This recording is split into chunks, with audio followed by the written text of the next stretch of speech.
வணக்கம். என் பெயர் யோசப் பிரான்சிஸ். நான் வடமாகாண இணையத்தின் தலைவராக செயல்படுகின்றேன். இன்றைய கால சூழலிலே நாங்கள் இந்த ஒலிபெருக்கிகள் மூலமாக நாங்கள் தெரியப்படுத்த விரும்புவது, இன்றைய காலத்திலே நாம் மீனவ சமூகம்ங்கிறது ஒரு விடுபட்ட சமூகமாக இருக்கின்றது. இந்த வருடம் முடிவடைவதற்குள் மீனவர்களுக்கு, அதிலும் வடமாகாண மீனவர்களுக்கு பொருத்தமான எந்த செயற்பாடுகளும் வெற்றியளிக்கவில்லை. ஆகவே அந்த சோகத்துடன் இந்த வருடங்கள் முடிவடைகின்றன.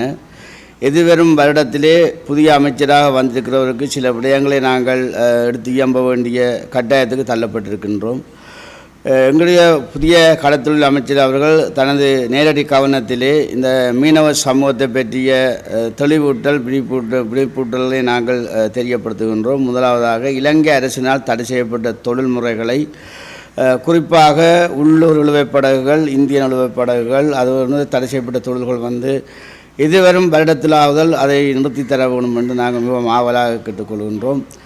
அத்துடன் புதுசாக வந்திருக்கின்ற அமைச்சருக்கு பல நெருக்கடிகள் இருந்தாலும் கூட எமது மீனவ மக்கள் மத்தியில் செயற்பாடுகள் குன்றி இருக்கின்றன. என்று சொன்னால், அடிக்கடி ஏற்படும் அனர்த்தங்களாலும் புயல்களாலும் அடிக்கடி தொடர்ந்து மீனவர்கள் பாதிக்கப்பட்டு கொண்டிருக்கின்றார்கள். ஆகவே அந்த வகையில் எதுவித முயற்சியும் எடுக்கப்படாமல் எங்களுக்கு ஒரு வேதனை அளிக்கின்றது.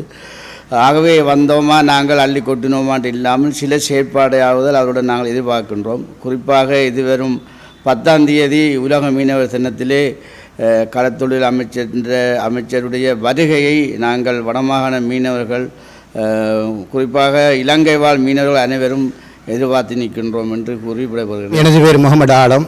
நான் வடமாகாண கடற்கரை இணையத்தின் செயலராக இருக்கின்றேன். அதேபோன்று மன்னார் மாவட்டத்தை பிரதிநிதித்துவப்படுத்தி மன்னார் மாவட்ட மீனவ கூட்டுறவு சமாசத்தின் செயலராகவும் செயற்பட்டு வருகின்றேன்.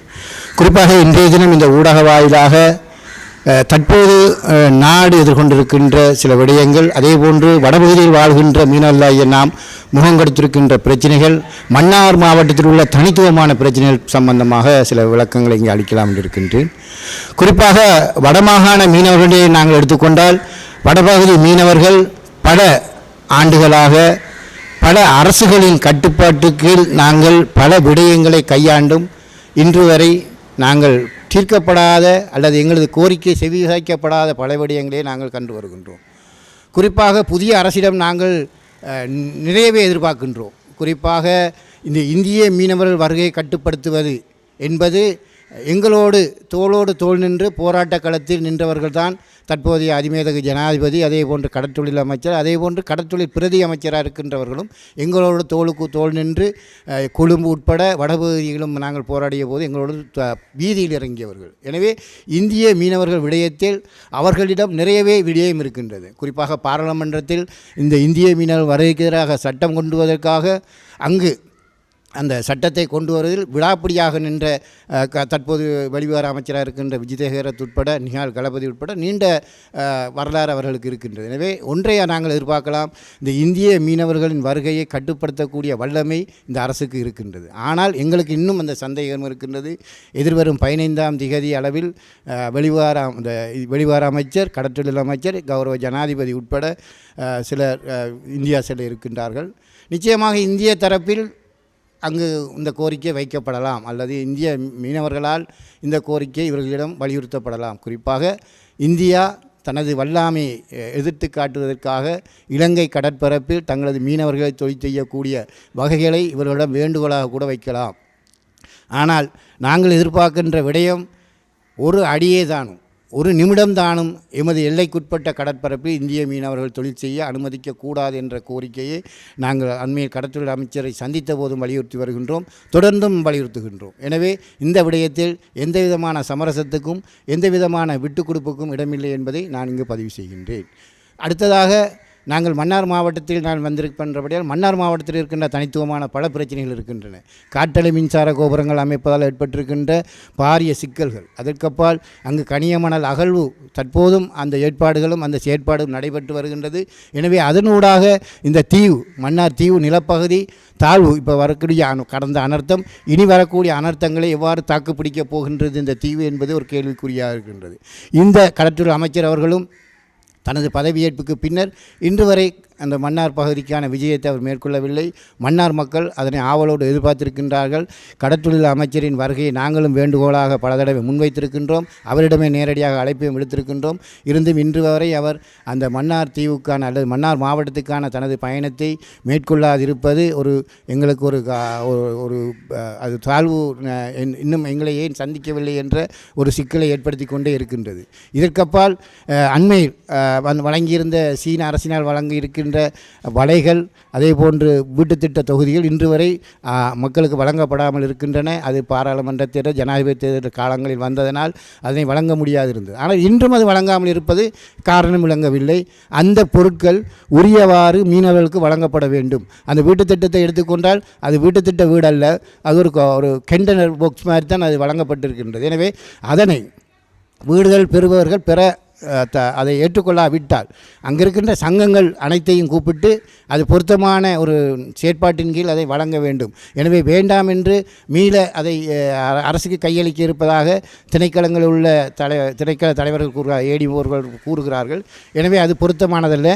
மாவட்டங்களுக்கு வந்தது அந்த மாவட்டத்தின் தேவைக்கு அது அந்த மக்களுக்கு அல்லது அந்த சங்கங்களுக்கு வழங்கப்பட வேண்டும் என்ற கோரிக்கையை நாங்கள் வலியுறுத்தி இருக்கின்றோம். குறிப்பாக இந்த காற்றலை மின்சாரம் இந்திய மீனவர் வருகைக்கு இந்த அரசு செவி சாய்த்து விடக்கூடாது என்பதை இந்த வேளையில் நாங்கள் பதிவு செய்கின்றோம். அதற்கப்பால் இந்த அனர்த்தங்கள் தொடர்பாக தொடர்ந்து அனர்த்தங்கள் நடைபெற்றிருக்கின்றன.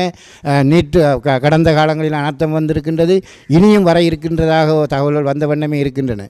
ஆனால் விவசாயிகளுக்கும் விவசாயம் சார்ந்த செயற்பாட்டுக்கும் இந்த அரசு காட்டுகின்ற அக்கறையையும் அதற்கான இழப்பீடுகள் வழங்குவதில் பெரிய தொகையை இழப்பீடாக வழங்குவதை நாங்கள் வரவேற்கின்றோம். இருந்தாலும் எமது மீனவர்கள் தொடர்ச்சியாக வெள்ளங்களினாலும் இயற்கை அனர்த்தங்களினாலும் இந்திய மீனவர்களாலும் அளிக்கப்பட்ட அவர்களின் மீன்பிடி உபகரணங்கள் வாழ்வாதாரம் சிதைக்கப்பட்ட விடயங்களுக்கு இன்று வரை எந்த அரசும் எந்த கொடுப்பனமே வழங்கவும் இல்லை, எந்த நஷ்ட ஈடையும் வழங்கியதில்லை. எனவே உரிய அமைச்சர் இந்த விடயத்தில் கவனம் செலுத்தி அரசாங்கத்தில் இருக்கின்ற பாராளுமன்ற உறுப்பினர்களும் அதே போன்று வடபகுதியை பிரதிநிதித்துவப்படுத்தி இருக்கின்ற எமது பாராளுமன்ற உறுப்பினர்களும் இந்த விடயத்தில் பாராளுமன்றத்தில் ஆணித்தரமாக கதைத்து எதிர்காலத்தில் இந்த மீன்பிடி சார்ந்த செயற்பாட்டில் இருக்கின்றவர்களுக்கு இழப்பீடு நஷ்டஈடு அவர்களின் வாழ்வாதாரத்துக்கான செயற்திட்டத்தை உருவாக்கி எதிர்காலத்தில் மீனவ சமூகம் தலை நிமிர்ந்து வாழக்கூடிய ஒரு சமூகமாக ஆக்கித்தர வேண்டும் என்று இந்த வேளையில் கேட்டுக்கொள்கின்றேன். என்னுடைய பேரான அன்னராசா, வடமாகாண கடற்றொழிலாளர் இணையத்தினுடைய ஊடக பேச்சாளர். இன்றைய தினம் 4 கிளிநொச்சி முல்லைத்தீவு மன்னார் மாவட்டத்தை பிரதிநிதிப்படுத்தி வடமாகாண இணையத்தின் ஊடாக இந்த ஊடக சந்திப்பு நடத்தப்படுகிறது. இந்த ஊடக சந்திப்பின் பிரதான நோக்கமாக புதிதாக பதவியேற்றிருக்கின்ற NPP என்ற தேசிய மக்கள் சக்தி அரசாங்கம் பதவியேற்றதன் பிற்பாடு ஜனாதிபதியாகவும் அனுரகுமார திசாநாயக்க அவர்கள் தெரிவு செய்யப்பட்டிருக்கிறார். அதனைத் தொடர்ந்து பாராளுமன்றத்திலே 3/2 பெரும்பான்மையோடு அரசாங்கம் அமைந்திருக்கின்றது. அந்த அரசாங்கத்தினுடைய நிலைப்பாடு வடக்கு கடற்றொழிலாளர்கள் தேர்தலுக்கு முன்பு எதிர்பார்த்த நிலப்பாடும் இன்று தேர்தலுக்கு பின்னர் பாராளுமன்றம் 2வது தடவையும் கூடி நிறைவு பெற்றிருக்கின்றது.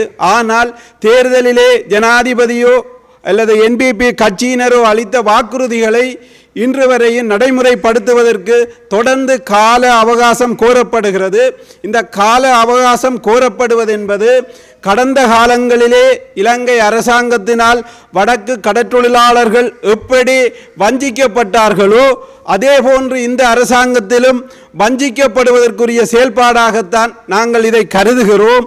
உதாரணத்துக்கு நாங்கள் சொல்கின்றோம், அனலதீவைச் சேர்ந்த 2 மீனவர்கள் 6ஆம் மாதம் 10ஆம் திகதி 2024ஆம் ஆண்டு சீரற்ற காலநிலையால் நாகப்பட்டினம் கரையே மீனவர்களால் மீட்கப்பட்டு சிறை வைக்கப்பட்டிருந்தும் கடந்த அரசாங்கமும் சரி இந்த அரசாங்கமும் சரி அதாவது யாழ் மாவட்ட அல்லது வடக்கு மாகாண மீனவர் மீது எந்தவித கரிசனையும் காட்டி விடுதலைக்கு நடவடிக்கை எடுக்கவில்லை.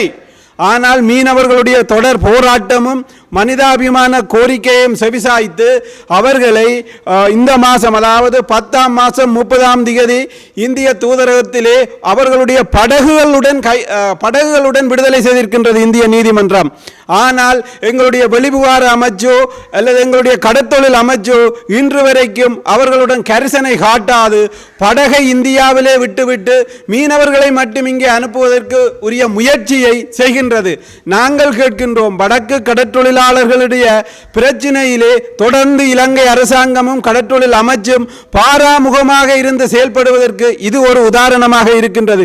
என்றால் நீதிமன்றத்தால் விடுதலை செய்யப்பட்ட படகை இலங்கைக்கு கொண்டு வாரத்திற்கு ஏன் இலங்கை அரசாங்கம் பின்னிக்கின்றது? வெளிவிவகார அமைச்சு ஏன் பின்னிக்கின்றது? நாங்கள் வேறு நாட்டுக்குரிய மீனவர்களா அல்லது இலங்கை மீனவர்களா? நாங்கள் இலங்கை மீனவர்கள் என்ற ரீதியிலே தான் வெளிவிவகார அமைச்சுக்கும் சரி கடற்றொழில் அமைச்சுக்கும் சரி. உதாரணத்துக்கு 10ஆம் மாதம் 5ஆம் தேதி மாண்புமிகு ஜனாதிபதி அவர்களுக்கு ஊர்காவற்றுறை பிரதேச செயலர் ஊடாக எழுத்து மூலமாக நாங்கள் கடிதம் வழங்கி இருக்கின்றோம். இன்று ஒரு மாசமும் 3 நாட்களும் கடந்து கூட ஜனாதிபதியிடம் இருந்து ஒரு பதிலும் பெறவில்லை. அப்ப கடந்த கால ஜனாதிபதிகளை போன்றுதான் அனுரகுமார திசநாயக்காவும் மக்களுடைய கோரிக்கையை செவிசாய்க்காது இருப்பது எங்களுக்கு வேதனை அளிக்கிறது, கவலை அளிக்கிறது. ஆனால் இந்த விஷயத்திலே கடற்றொழில் அமைச்சு கரிசனை காட்டி அந்த மீனவர்களை படகுடன் இலங்கைக்கு அனுப்ப வேண்டும். இல்லை என்றால் எதிர்காலத்தில் மீனவர்களுடைய மனநிலையிலே மிகப்பெரிய மாற்றங்களை உருவாக்கும். ஏனென்றால் தென்னிலங்கையைச் சேர்ந்த படகுகள் நேற்று முன்தினம் இந்தியாவின் கொச்சி துறைமுகத்திலே இருந்து 3 படகுகள் இலங்கைக்கு கொண்டு வரப்படுகிறது.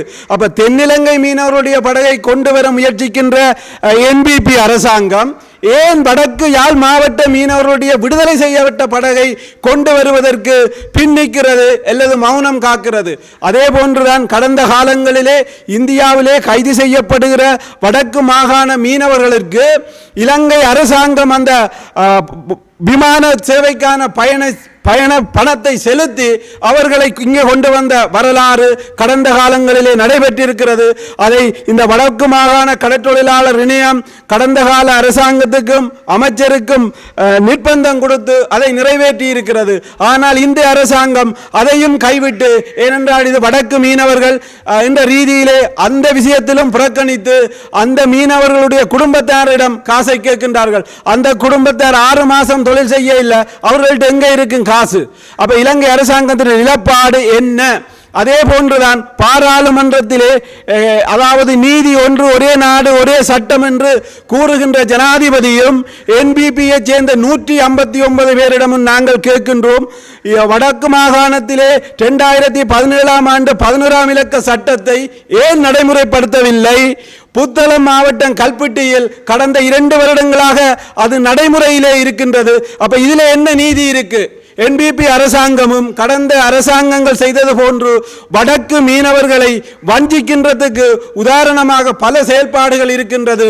அதிலும் குறிப்பாக தற்போது கடற்றொழில் அமைச்சராக இருக்கின்ற NPPயினுடைய தேசிய பட்டியல் நாடாளுமன்ற உறுப்பினர் சந்திரசேகரன் ஐயா அவர்கள் கடந்த காலத்திலே கிளிநொச்சி மாவட்டத்திலே கிராஞ்சி பகுதியிலே கடல் அட்டை பண்ணைக்கு எதிராக சீன கடல் அட்டை பண்ணைக்கு எதிராக அந்த மீனவர்கள் போராடி கொண்டிருந்த போது அந்த போராட்டத்திலே நின்று அந்த பண்ணைகளை எதிர்த்தவர். ஆனால் இன்று வரைக்கும் பாராளுமன்றத்தை சுத்தம் செய்வேன் என்று கூறியவர்களிடம் வடக்கு கடற்றொழில் சமூகம் விட்ட கோரிக்கை பொருத்தமற்ற பாரம்பரிய சிறு மீனவருக்கும் கடல் சூழலுக்கும் பொருத்தமற்ற சீன கடலட்டை பண்ணையை அகற்றுவதற்கு நாங்கள் பலமுறை கோரியும் கடந்த அரசாங்கத்தில் எப்படி 500க்கும் மேல சட்டவிரோத அனுமதியற்ற சூழலுக்கு பாதிப்பான கடலட்டையை செய்து கொண்டிருந்ததோ அதே செயல்பாட்டை புதிதாக பதவியேற்றிருக்கும் கடற்றொழில் அமைச்சரும் அதிகாரிகளும் செய்கின்றார்கள். இத்தனை விடயங்களும் வடக்கு கடற்றொழிலாளர்களை கடந்த அரசாங்கம் எப்படி வஞ்சிக்கப்பட்டதோ அதே போன்ற ஒரு நிலையத்தான் தேசிய மக்கள் சக்தியினுடைய அரசாங்கமும் நடைமுறைப்படுத்துகிறது. நாங்கள் அதிமேதகு ஜனாதிபதி அவர்களுக்கு வடக்கு கடற்றொழில் சமூகமோ வடக்கு மக்களோ அனுரகுமார திசாநாயக்கா என்ற ஒரு ஜனாதிபதியை நம்பி நாங்கள் வாக்களித்தோம். ஆனால் அந்த வாக்களிப்புக்கு நீங்கள் கூறியது போன்று வடக்கு கடற்றொழிலாளர்களுடைய பிரச்சனையை இந்த வருடத்திற்கு முன்பு சட்ட ரீதியாக இருக்கிற விடயங்களை நாங்கள் நடைமுறைப்படுத்துமாறு கோருகின்றோம். உங்களை சட்டத்துக்கு மாறாகவோ அல்லது சட்டத்துக்கு புறம்பாவோ எந்த ஒரு விஷயத்தையும் வடக்கு கடற்றொழிலாளர் இணையம் செய்வதற்கு உங்களை திணிக்கவும் இல்லை. சட்டத்திலே பாராளுமன்றத்திலே உருவாக்கப்பட்ட சட்டங்களை நீங்கள் நடைமுறைப்படுத்துவதற்கு ஏன் காலதாமதம்? இந்த காலதாமதமானது வடக்கு கடற்றொழிலாளர்களுக்கு மிகப்பெரிய சந்தேகத்தையும் பாரிய எதிர்பார்ப்பையும் சீர்குலைக்கிற ஒரு நிலையாகத்தான் இருக்கின்றது என்ற செய்தியை நாங்கள் கூறுவதோடு அதே போன்றுதான் எங்களுடைய தமிழ்நாட்டிலே ராமேஸ்வரத்திலே இலங்கை கடலுக்குள்ளே அத்துமீறி மீன்பிடித்த மீனவர்களை இலங்கை கடற்படை கைது செய்கின்றது. கைது செய்வதற்கு நிகராக ராமேஸ்வரத்திலே நீங்கள் போராட்டத்தை மேற்கொள்கிறீர்கள். நீங்கள் எல்லைக்குள் வராமல் அல்லது இந்த இழுவை மடியை முற்றாக நிறுத்திவிட்டு நீங்கள் உங்களுடைய போராட்டத்தை செய்யுங்கோ. அந்த போராட்டம் நியாயமானது.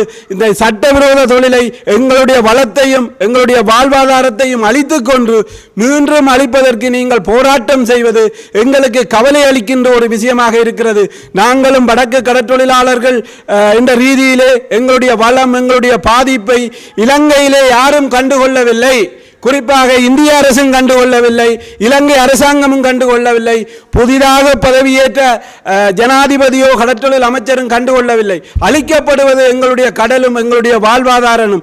இதற்காக தொடர் போராட்டங்களை மேற்கொள்ள வேண்டிய சமூகமாக நாங்கள் இருந்து கொண்டும் இந்தியாவோடு நல்லெண்ணத்தோடு தமிழ்நாட்டோடு பேசி ஒரு உடன்பாட்டை கொண்டு வருவதற்கு நாங்கள் பல கோரிக்கைகளை முன்வைத்தாலும் கூட இந்திய அரசாங்கமும் அதற்கு செவிசாய்ப்பதாக தெரியவில்லை, இலங்கை அரசாங்கமும் அதற்கு செவிசாய்ப்பதாக தெரியவில்லை. எனவேதான் அதிமேதகு ஜனாதிபதி அவர்களுக்கும் இலங்கையினுடைய கடற்றொழில் அமைச்சராக பதவியேற்றிருப்பவருக்கும் நாங்கள் வடக்கு கடற்றொழில் மாவட்டங்கள் யுத்தம் முடிந்த பிறகு பல்வேறு சட்டவிரோத சூழலுக்கு பாதிப்பான செயல்பாடுகளை தொடர்ந்து இந்த அரசாங்கம் வடக்கு கடற்றொழிலாளர் மீது திட்டமிட்டு திணித்து வடக்கு கடற்றொழிலாளர்களுக்கிடையே சமூக முரண்பாட்டை தோற்றுவிக்கிற செயல்பாட்டை கடந்த காலங்களில் செய்ததை போன்றுதான் இந்த அரசாங்கமும் செய்ய எத்தனிக்கின்றதா செய்ய போகின்றதா என்ற ஒரு மன வருத்தத்தை இதன் ஊடாக ஜனாதிபதி அவருக்கு தெரிவிக்கின்றோம். தயவு செய்து வடக்கு மீனவருடைய பிரச்சனையை நீங்கள் கரிசனை எடுத்து நாங்கள் இலங்கை என்ற நாட்டிலே எங்களுடைய கடலிலே நாங்கள் சுதந்திரமாக தொழில் செய்து எங்களுடைய வாழ்வாதாரத்தை கொண்டு நடத்தி எதிர்கால சந்ததியினருக்கும் எங்களுடைய கடலை கையளிப்பதற்கு இந்த தேசிய மக்கள் தலைமையிலான அனுரகுமார திசாநாயக்காவிடம் வடக்கு மீனவர் சார்பாக வடமாகாண கடற்றொழிலாளர் இணையம் சார்பாக இந்த தயவான கோரிக்கையை இன்றைய நாளிலே நாங்கள் முன்வைக்கின்றோம். நன்றி.